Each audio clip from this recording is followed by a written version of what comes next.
вам, добре дојдовте во Битола, добре дојдовте во Македонија.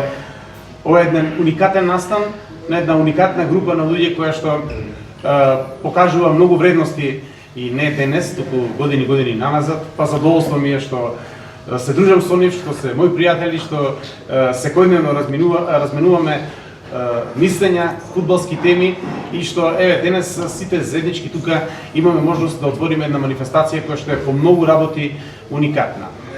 Да ги представам присутните тука до мене, Александар Стојановски, во името на организаторот на манифестацијата, Shaun O'Donnell, кој што е еден од главните виновници за настанот кој што ќе го видиме попладнево, и секако John Barnes, англиската фудбалска легенда, легендата на Ливерпул, кој што денес ни е гостин во Македонија, денес ни е гостин во Битола и веројатно не се сеќавам дали воопшто толку големо име гостувало во нашата земја од ваква пригода.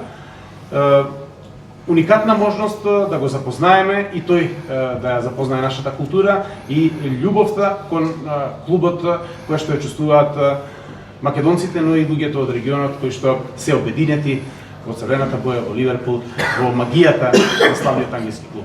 Да не должам, да го чуеме Александар во името на организаторот, што значи овој настан, што значи доаѓањето на Џон и Шон тука во Македонија и како успеавте во тој потфат, бидејќи не е ни едноставно да се организира на ваква манифестација и да се доведат овие луѓе тука. Така. Добар ден и од моје име. Денес јас имам честа да зборувам во името на организаторот на овој настан. Како што кажа Зоки, значи ова е еден празник за сите нас како навивачи на Ливерпул, бидејќи ние едноставно се гледаме како една голема фамилија која што секогаш е обединета. Во поглед на самата организација можам да кажам дека ова беше еден сериозен предизвик, еден ваков голем настан да биде организиран во еден период каде што едноставно поради прерано починатиот наш претседател Томе Блашевски кубата да го организираме на едно доста високо ниво. Како што кажа Зокина во самиот овог, значи денес со нас е John Barnes, една од најголемите легенди на Ливерпул, значи човек кој што го има задолжено црвениот дрес, човек кој што има над 400 настапи за нашиот клуб и на 70 настапи за англиската репрезентација, што значи дека едноставно денес имаме еден празник на нашиот клуб кој што за прв пат успеавме да организираме во нашиот град, посебно под франшизата Боснайт, која што е единствена ваква франшиза која што има организирано еден ваков настан на овие простори. Се надеваме дека тоа ќе прерасне во една традиција која што секоја година ќе се повторува. Исто така сакам да спомнам главниот повод за овој настан, како што кажав и во самиот повед, значи ова е еден меморијален прецес собир во чест на, како што кажав, прерано починатиот наш претседател Томе Блашевски кубата и во негова чест денес ќе организираме еден собир од едни исклучително големи и широки граници, кој што се надевам дека ќе биде на едно доста високо ниво. Исто така тука сакам да ги спомнам и спонзорите кои што денес го возможија да речем овој настан, а тоа е Универзитетот пред Скопје, кој што несебично ни помогна во организацијскиот дел, за денес да можеме овој наш празник да го реализираме на едно доста високо ниво. Се надам дека денес си помините многу добро. Организацијата мислам дека е на едно доста високо ниво, дека едноставно ние како добри домаќини ќе се покажеме во најдобро светло и се надам дека сите од вас ќе понесите добри впечатоци од овој настан и ќе имате едно дополнително позитивно искуство и од самиот собир и од нашиот град Битола, па и од државата Македонија. Ви благодарам уште еднаш за вашето присуство и сега сакам малце повеќе простор да оставам на нашите гости. Благодарам за Александар, мислам дека ова беше одличен повед, а сега да им дадеме простор на гостите од Англија. Shaun O'Donnell, носителот на франшизата Boss Night, ќе не запознае малку повеќе со проектот и со тоа како се роди идејата да гостуваат во Битолја во Македонија. Shaun, welcome to Macedonia. Tell us something about your project Post Night and how was born this idea to come to Macedonia. Yeah, well, firstly, thank you for having us. Never, when we started Boss Nights 15 years ago, did we expect that it would take us to Macedonia with John Barnes. So, firstly, that's a good surprise, but it's a nice surprise. Boss Nights started as a fanzine, so it was a magazine for the fans. Me and a couple of friends were going to all of the away games, so we were travelling on coaches up and down the country. We were getting trains, planes, we were going to all of the games and having great stories, great tales to tell, and this was before social media, really. So we thought it would be a good idea to maybe put those stories down on paper and tell the story to the wider world, which was good, and the magazine was successful. And we had an idea to put on a launch party for one of the magazines, which again was more successful than we anticipated. We sold out straight away, 300 tickets.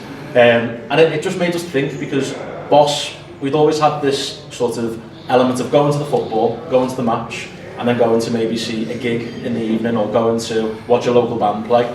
So this connection with football and music was always there for us, and I think the city of Liverpool is big for football and music. There is that thing that sort of intertwines them both. So when we did the launch party with a couple of local artists, we thought, oh, we should maybe do this maybe once every 2 months, or maybe once every season.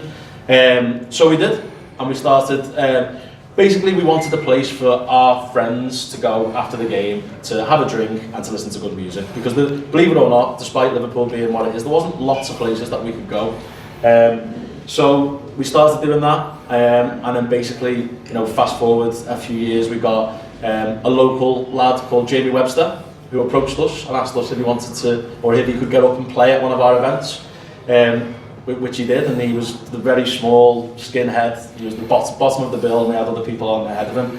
But it was clear to see from that point that he was a real talent. And I think our success coincided with Jamie's talent and how successful he was, and how we just sort of came together and started doing these gigs after the games that became a bit of a cult. And it was predominantly the guys who go to all the away games, so it was like the hardcore fans. And yeah, we started doing that, and I think what really sort of skyrocketed us was the launch or the beginning of social media, because there'd be a video of Jamie playing in a local club in Liverpool that would all of a sudden go viral. I remember we played Manchester United away. We got beat, I think it was one of the seasons where we got beat on the clock, maybe when Trent played his first game in Liverpool. And everybody got the bus back from Old Trafford to this club in Liverpool, it's called District. And it was the first time that Jamie played LA. And within 24 hours, it had gone around the world and it had circulated. And it was almost like the modern rise of football fan culture, where songs can travel and people know all the songs straight away. And then from that, again, I'll fast forward another few years, we got a bit of traction with the club.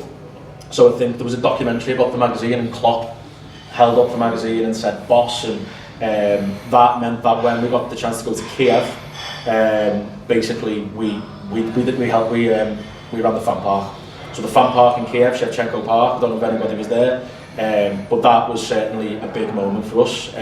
Jamie played, it was really sort of raw and emotional, and obviously we lost the game, and we lost the cup that day, but that for me will be the moment where, for me, one of the proudest days certainly in my life following Liverpool, to see that sea of red, to see Jamie on the stage.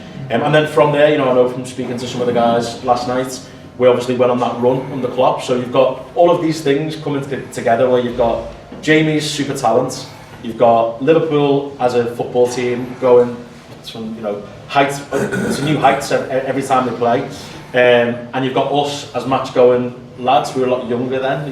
We've all got kids now and do different things, but we were going to all the European games, so we were able to get into the bars. We knew all the people, and then we did Munich, we did Barcelona.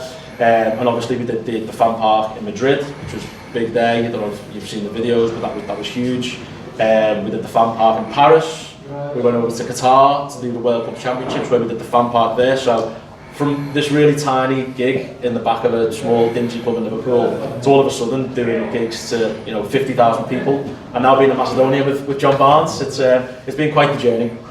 Thank you, Shaun.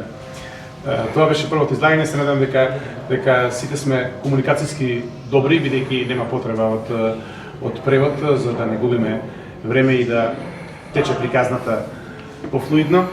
Ќе го чуеме Джон, централната фигура на манифестацијата. John, welcome to Macedonia. Your first impression about our country, our city, and your new friends here. Thank you very much. It's the first time to Bitola, but I've been to the old Yugoslavia. One of my first games for England was in Belgrade when we won 4-1. So I know the Balkans very well. But it doesn't surprise me because, of course, he's a young man. He's a young man. I've been around a long time, and I know what football is about. It's about the people. Football is about the people all over the world. So every time I go anywhere, people say, "Are you surprised that you have a Liverpool supporters club in the middle of nowhere?" And I go, "No, I'm not." And why I'm not is because since 1983, some of you were born in 1983, I've been traveling around football-wise to China, to India, to Malaysia, and you see Liverpool supporters clubs all over the world. So of course now, we live in a world whereby we have situations like this, and as Shaun say, may surprise him, but I've seen this around there's a gentleman here, I don't know if he's in here, he was over there, where I was in Uganda 15 years ago.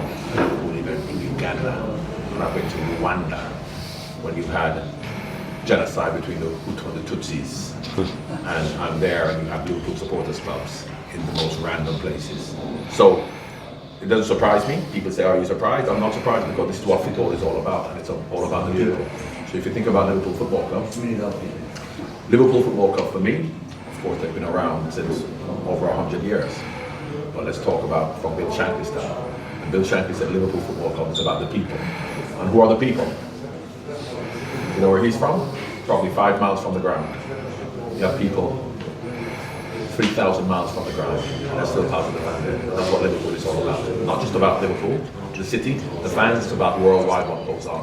So here you can see what happens in Macedonia. Macedonia is an hour and a half, 2 hours on a plane. You go to Australia, you go to China, you go all over, and you have situations like this. So it's great to be here, and I know this is a football hotbed. I remember, as I said, the old Yugoslavia, but Panchev from Macedonia. And so I know how important football is to this part of the world. And while a lot of people may be surprised that here we are in Macedonia, there's Liverpool. But as I say, you go all over the world and you see Liverpool. So it's great to be here. I've never been to Bitolja before, but of course, this is now going to be my favorite place in Macedonia. And you notice I'm calling it Macedonia. Not North Macedonia, Macedonia. There's only one Macedonia, as I know.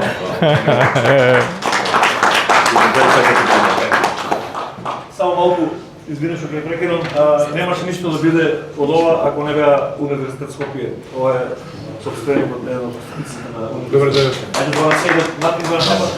They are the main sponsor. Шоу да ставим измеѓу нас, така да Добър ден.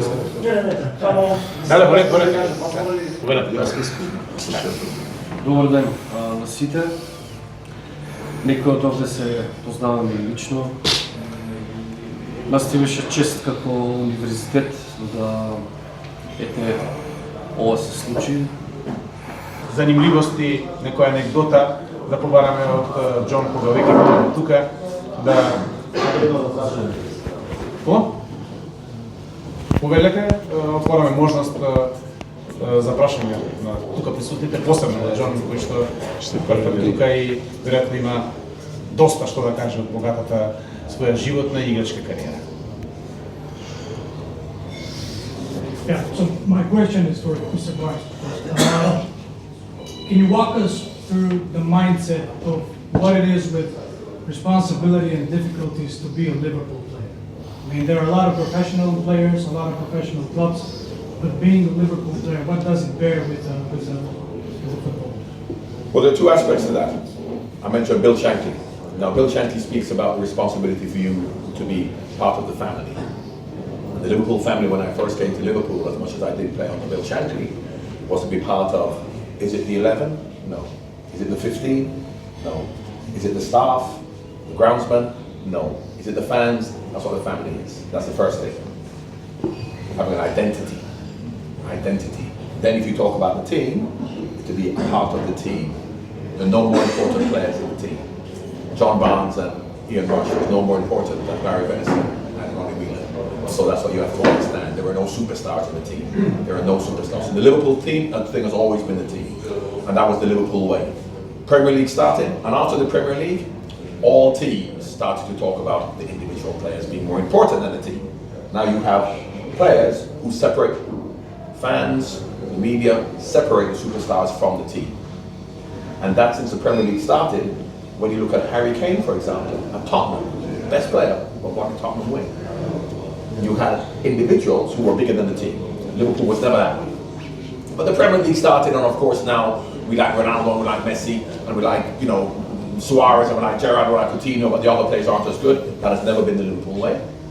But that is what happened in the Premier League. We separated the teams. That the superstars and the also ranks. Jurgen Klopp came, and Jurgen Klopp changed that to make it to be once again about the team. Pep Guardiola at Manchester City, changing at Manchester City to make it to be about the team. Mikel Arteta at Arsenal, it's about the team, not about the individuals. So that for me is the biggest battle in modern football, whereby you have to appreciate that there are no individual superstars who are more important than the team. So for me, the Liverpool way always was. The Liverpool way was never about Kenny Dalglish and Ian Rush. It was about Jimmy Case.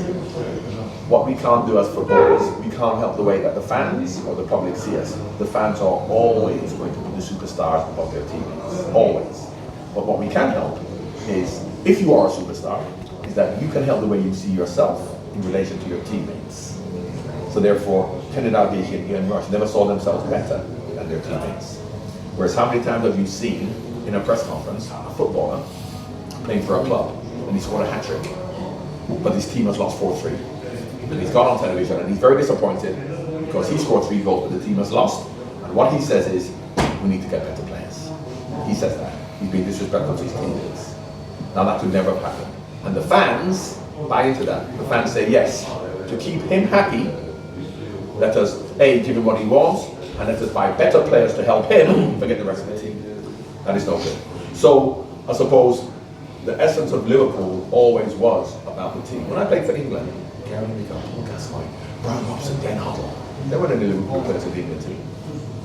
But Liverpool were winning the European Cup and the Champions League. And for me, that is what Jurgen Klopp brought back to Liverpool. And that is what, if you want to be successful, that is what has to happen.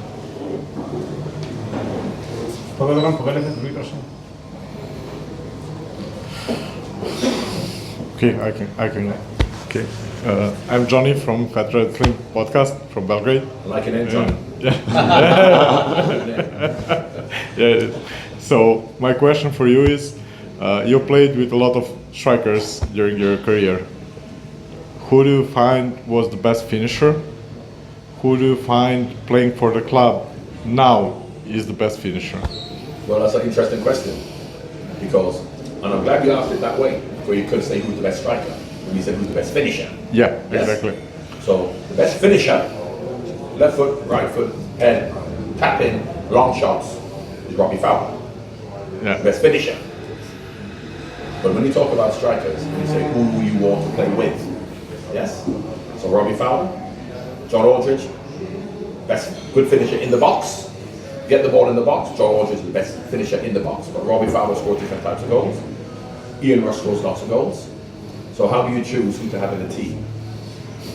Gary Lineker, England, scores lots of goals. Alan Shearer, Newcastle. So you know how I choose who's the best striker, who to be in the team?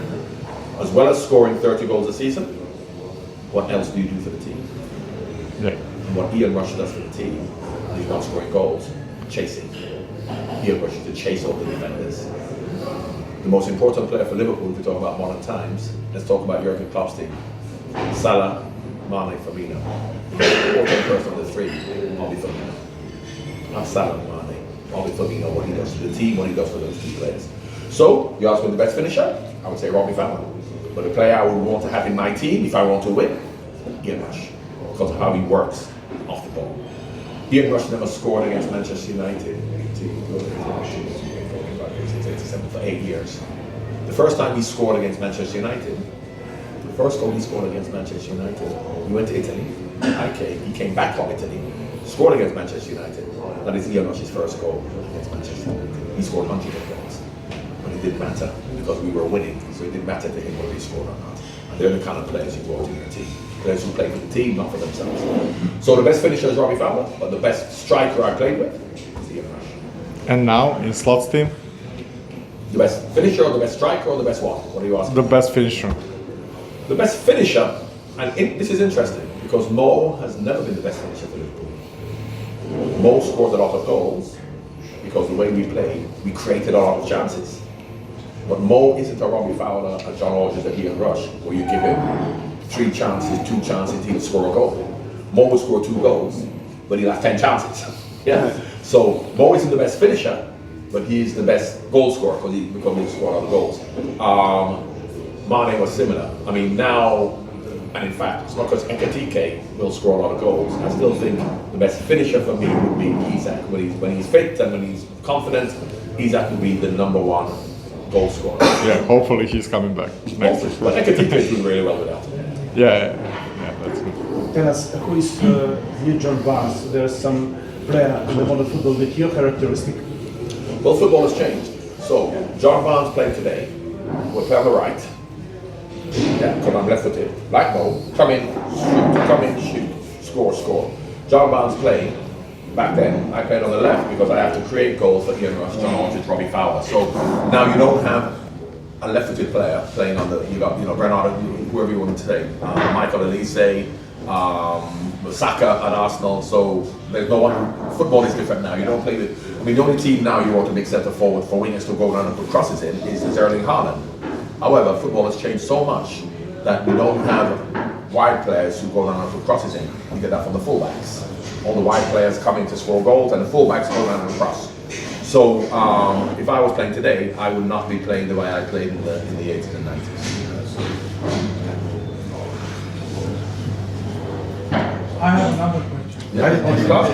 Now, I mean, it's a topic that we all discuss about the future of Arne Slot. And I know that you're a big supporter of Slot staying in the club. But breaking down, what are the reasons that we're having such a random season? Nothing. Sorry, do we underestimate the situation with Jota's tragic death as well in this? Yeah, that will have an impact, but we just talked about it from a footballing perspective. I don't think necessarily that has impacted as much as it seems in that. We can't use that as an excuse. It has impacted so much in terms of how we're playing and stuff like that. Because once you play, so Arne Slot came last year. Arne Slot, they signed Chiesa and Endo when Klopp was there, and then Arne Slot, so we didn't sign any players, and we won the league by 9 points. Now, as much as people say Arne Slot won the league with Jurgen's team finished 4th. Jurgen's team finished 4th this last year. Arne Slot came and won the league with that team. But he didn't change much. He changed the way we played slightly because Jurgen wants to play high energy attack, whereas Arne Slot is Dutch, so he wants to play a more control game. So under Jurgen Klopp, Gravenberch could not have played as a number 6 because he wants Henderson, Milner, Fabinho. So we changed the way we played in terms of being more controlled and passing the ball and not like Jurgen up and down. And we won the league. So what did we say? Let's get some new players. So we spent £400 million, we got all of these players. These are very, very good individual players. My favourite player out of all of them, Florian Wirtz, very good. Ekatike, very good.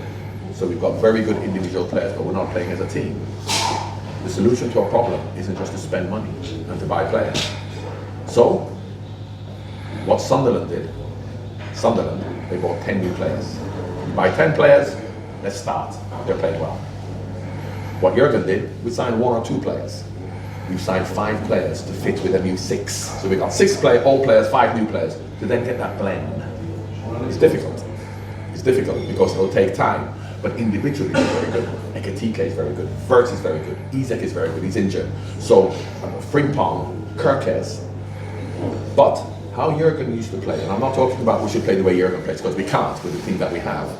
What Jurgen used to do was Trent, create, Mo scored. Everybody else works hard. Now all of a sudden, you look at Ekitike. How good is Ekitike when he gets the ball?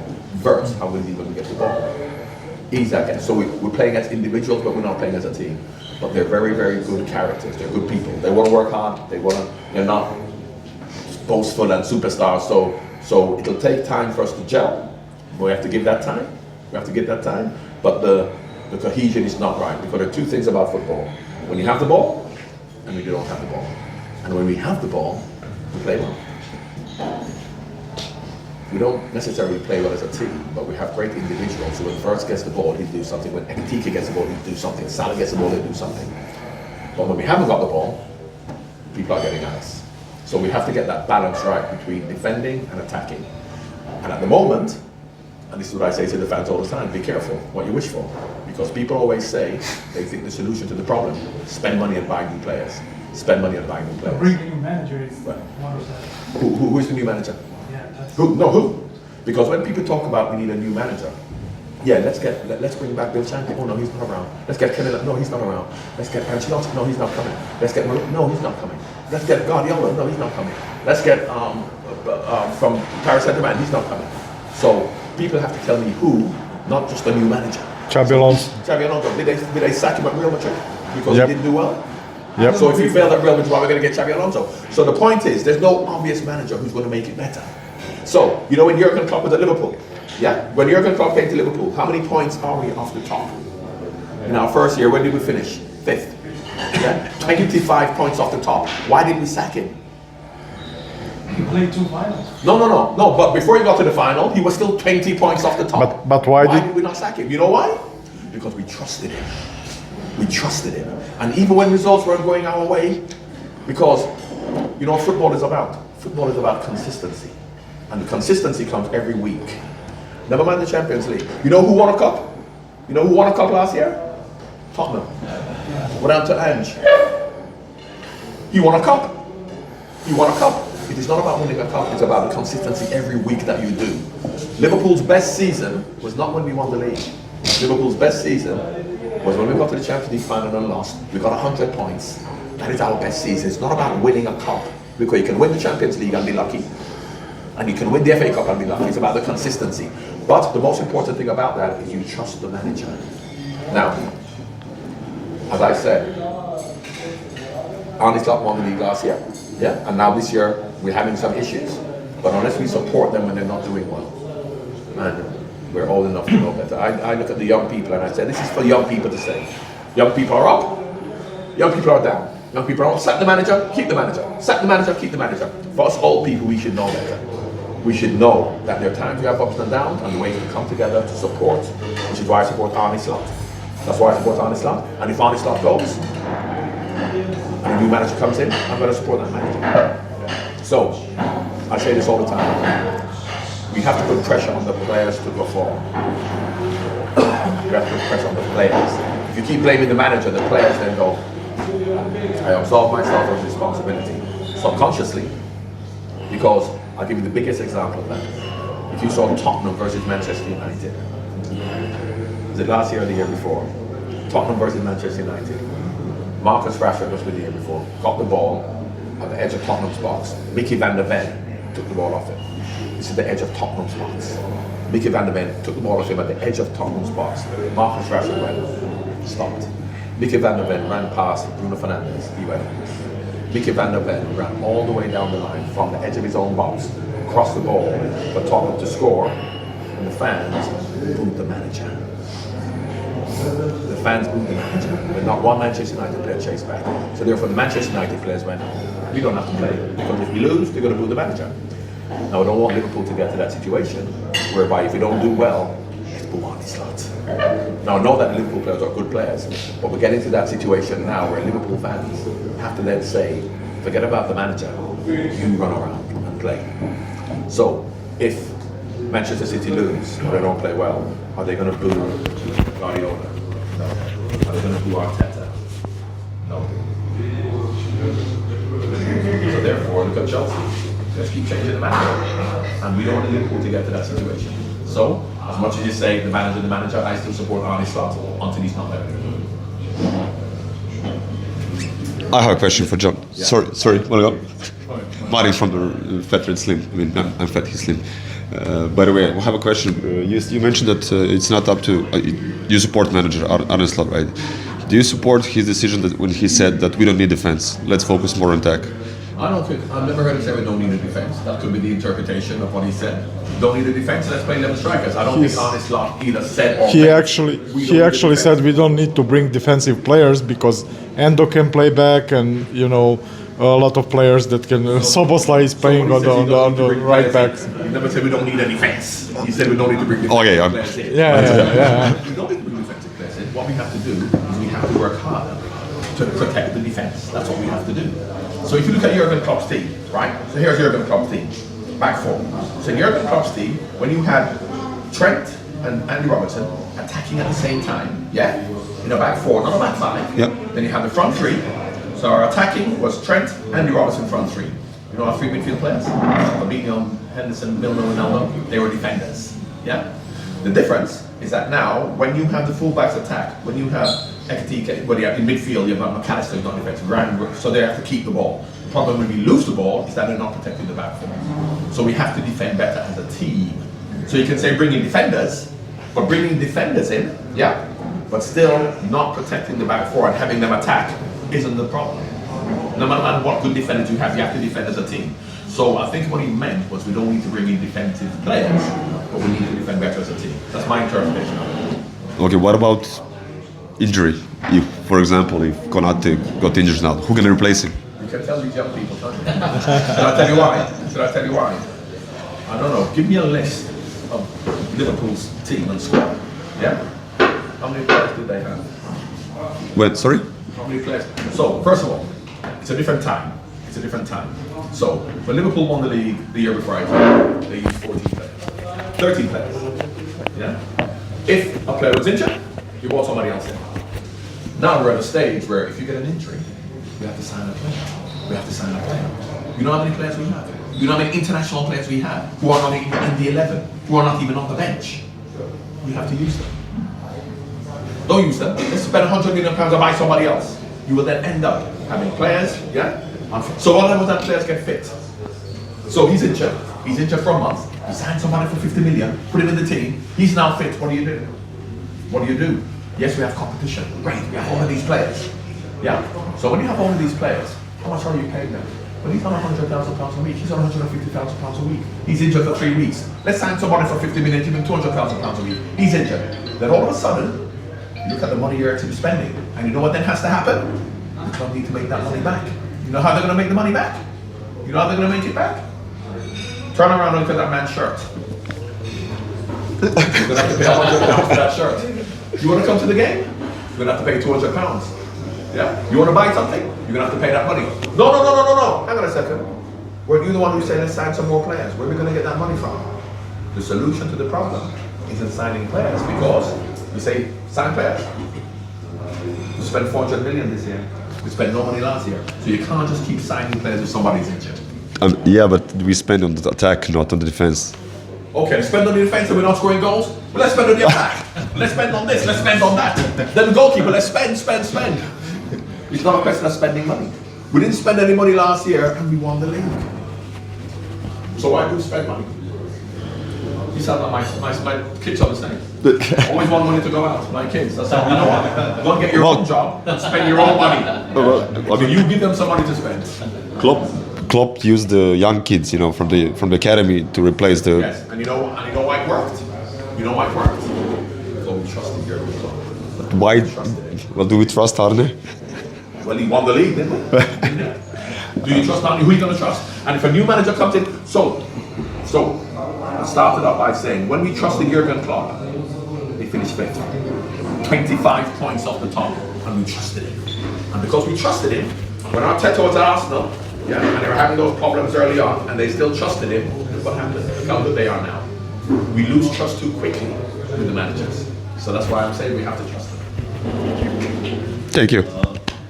Question to me about one of our favorites Manchester City at the next 10 days play 2 games with the Paris Saint-Germain. What do you think will Liverpool go in the next round? Well, it's a very hard game. Very hard game, and let me tell you, that is why my second favorite team behind Liverpool is Paris Saint-Germain. People get it wrong about Paris Saint-Germain. They have a lot of money. And when Jurgen Klopp came, who did we sign? Firmino from Hoffenheim. Did Barcelona, Real Madrid, Manchester United money? No. Mane from Southampton. Did Manchester United, Real Madrid, Barcelona money? No. Mo Salah came United from wanted Did money. they want it? No. Henderson. So, we say Paris Saint-Germain got lots of money. Bitolja from Wolves. Doué. Barcola. Who are these people? Kvaratskhelia. They weren't superstar players, but they've got a good team. They've got a good team, and that is what the issue is. So, they work hard for the team. The most important person of Paris Saint-Germain. You remember when Paris Saint-Germain had Messi, Neymar, Mbappe? What did they win? The most important person has to be the manager, Luis Enrique. So never mind who else is playing. They support the manager, they trust the manager. That has to happen. At Liverpool, any other club, you have to trust the manager. So it's a very dangerous game. Paris Saint-Germain are favorites to go through. What you would say about Liverpool is that on the day, they can be really good. First, Ekatike, that can be really good. So they can be Paris Saint-Germain. But I'm not interested in the Champions League because the progression for the team has to be winning week in, week out, week in, week out, week in, week out. Liverpool lost the FA Cup final, I think, and lost the Champions League final, but that Jurgen Klopp team lost 2 games. That is what you want your team to do. And so yes, Paris Saint-Germain, but for me, the league ensuring consistency every single week. And I'll tell you why. Because you know what makes us happy? You know, he mentioned when we won the Champions League. Even with Jurgen, we won the Champions League. And what we do. So, as football fans, you know what we like as football fans? That feeling every week of winning. Yeah. So we play in the league, we win, we win, we win, we win, we win, we win. How happy are we for the whole year? Then the last game of the season, we lose in the FA Cup final, and then we lose to the Champions League final, and we're disappointed. But think back to when we're happy every single week. Now, when you win the Champions League and you're 5th in the league, you lose it, you're disappointed. You lose and you lose and you lose, and you're impressed. Then you win the quarterfinals of the Champions League, yeah. And you lose, you lose, you lose, you lose, you're depressed. You win the semi-final of the Champions League, yeah. You lose, you lose, you lose. Then you win the Champions League. And you forget the disappointment of the whole season, but when you're going through that whole season, you're depressed all the time. For me, I would much rather have win, win, win, win, win, win, win, win, win, right to the end than we lose. But that feeling for the whole year is happiness. And that's the consistency you want. So Bill Shankly would tell you, the Liverpool thing from I went to Liverpool is, the most important thing is the league. The best team in Europe, in that country, wins the league, not the Champions League. Of course, you will remember him. But the league also helps, right? Red Star Belgrade, they won the Champions League. Were they the best team in Europe? Yes, because we won the Champions League. But if they were playing in a league with Barcelona, Real Madrid, AC Milan, Liverpool, all those teams, they would not have won that. Because you can be lucky, because depending on who you play. Look at England in the World Cup. England in the World Cup, we're in one half of the draw. We don't play France, we don't play Spain, we don't play Brazil. In fact, when we played Croatia, we lost. Yeah. So we got to the final, but we're the best team. No, so you can be lucky. You can be lucky. So for me, the league every week is what we want. What do you understand? But I wanted to ask, like, do you think the Premier League could help Liverpool a little bit more, like League One helps PSG, like to delay the games and everything? Do you find it fair or not? Why should the Premier League help Liverpool in the Champions League? Help them delay the game, you know, to help them with the schedule. Because League One is helping PSG. The Premier League are concerned with the Premier League. That's what they're concerned with. They're not concerned with the Champions League. So maybe in Spain and in other countries, maybe they then feel that the Champions League is more important for Real Madrid than the La Liga or whatever. But the Premier League, which is why it's the best league in the world, which is why we're here, which is why you go worldwide, they're concerned with the Premier League. They're not concerned with helping Liverpool to win the Champions League or Manchester City. Now you say, should they? Because that doesn't help them in the Premier League. The Premier League now is so powerful that the Champions League, the Premier League are interested in the Champions League. Yeah. And secondly, because they know that, you know, the Champions League is now a situation where in the Champions League, you can finish 5th and be the Champions League. When it was the European Cup, you have to be number 1. So maybe they'd help them because they want them to be number 1. But you can finish 5th and be the Champions League. Yeah. Hello, I'm Eminem from Belgrade, Serbia. I'm here to Like Village, Nemanja. Yeah, exactly. Let's go to. I have easy question. Which player is your, let me say, very good friend in life?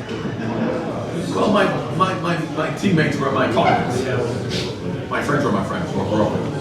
Yeah. Because of course you have a friend you play with, and because you play football with him and you like him, he's your best friend, and he goes to another club, you go to another club, you don't see him anymore. While your friends are friends, you stay together all the time. So one player I would say who's a good friend of mine, who is not like my best friend because he doesn't anymore, is Peter Beers. And Peter Beers was a good team. Peter Beers. So and Jamie Redknapp, one of the younger ones. But no, all my friends are my friends outside. Thank you. Ajde, ako ima možnost da dodam još za prašanje, mi neki veke termine za prevarati, za ostanati aktivnosti, ali možete rekla zanimljivost povezana sa većinom povelja i to se za vas. If I'm not mistaken, you had brief managerial stints, right? Yeah. With Ramirez, Celtic, and Henry. Yeah. Would you go back to managerial role? Well, I mean, I'm thinking about Palestine. My manager. I would love to, but it's hard to get in, and it's harder to stay in. You know why? Because everybody knows better than you. Everybody knows better than you. Because let me tell you, when Jurgen Klopp started to lose, my best friend who loved Jurgen Klopp, and say, oh, why is Jurgen? I said, he's a very rich man. He owns a potato farm that gives to Walker's Spirits. Very rich man. I said to him, you're a potato farm. And he feels he knows more than Jurgen Klopp. He feels he's going to tell Jurgen Klopp what to do. And the problem with football management, which is harder than any other sport, is that everybody thinks they can do better. Rugby. They play rugby now. Whatever sport they play, you go to a rugby match and the rugby fans have an opinion. But the rugby fans feel the coach knows better than me. So when they lose, they say, well, yeah, but you know, he'll fix it or he will make a better decision than me. This is why football is great. Because all football people feel they know better than the manager. Now if you feel, and my friend, I say to him, if you feel that Jurgen Klopp made a mistake and Jurgen Klopp should have done that and that is Jurgen Klopp, watch out for life. People are going to question Pep Guardiola and Jurgen Klopp and Arne Slot as to what they think Arne Slot will do. So it's hard. It's hard because football is unique to everybody. So here's the hardest thing about football. So when the manager does something and you lose, you know what the fans say? What he should have done was that. Now do you know 100% that if the manager did what you wanted them to do, that instead of losing 4-0, they may have lost 6-0? No, but we would have won, but we don't know. But the manager, unfortunately, just has to go. So I would like to do it, but unfortunately, if it is so hard for everybody, apart from Pep Guardiola, Jurgen Klopp, and Mikel Arteta, and Luis Enrique, every other manager, people know better than me. Watch out for that. So I'll stay on this side.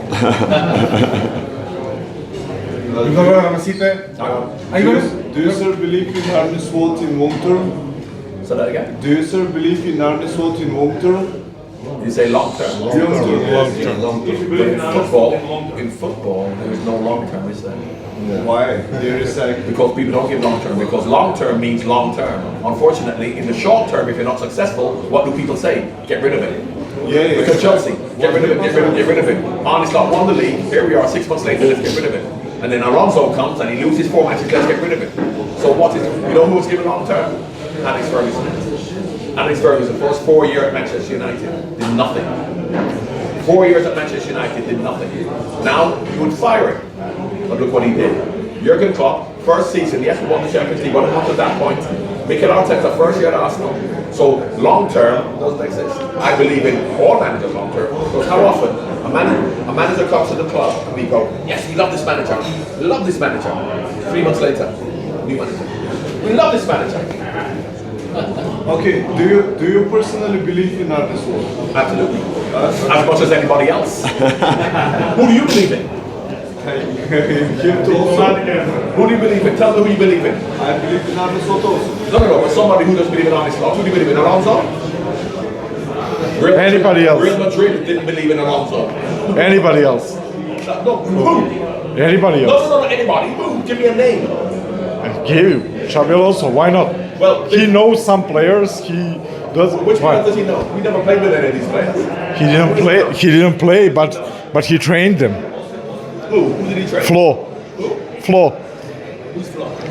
Wirtz. Birds. Yeah. But now we're saying Birds is not good enough, huh? Frimpong. So that's one player. Frimpong. Not good enough.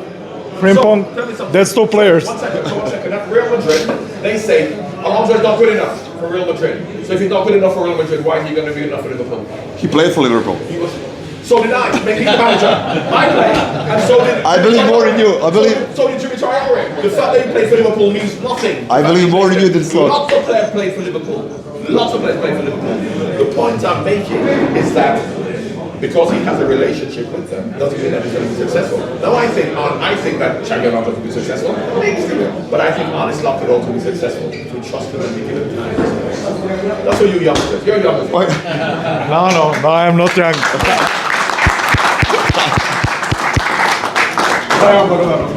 You have other people making those decisions and it doesn't go wrong, he gets to blame the manager. So, football has changed in this respect. The manager made all the decisions. And all of a sudden, Barcelona Football Club, from Rinus Michels to Johan Cruyff, then said, this is Barcelona. Any new person coming in has to fit into the Barcelona way. Yeah? So a new manager coming in has to do what Barcelona want to do. Forget about you coming in.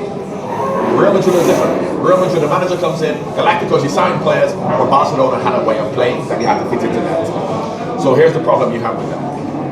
If you then want to create an environment where you're going to create an identity that this is the club, doesn't matter the manager, you have to fit into what the club wants. Yes?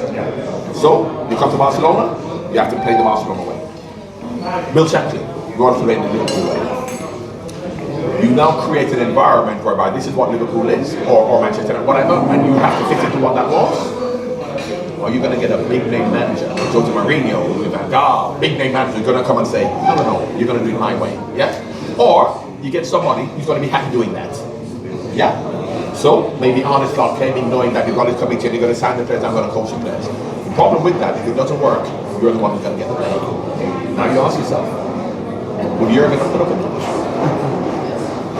With Arteta, with Guardiola, they're not going to put up with that. So that's an issue.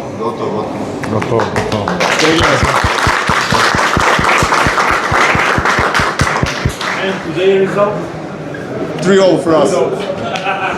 We say 3-0 For us. 3-0 for 3-0. Yeah. Can I steal it from home? Quick picture, please. Yeah, well.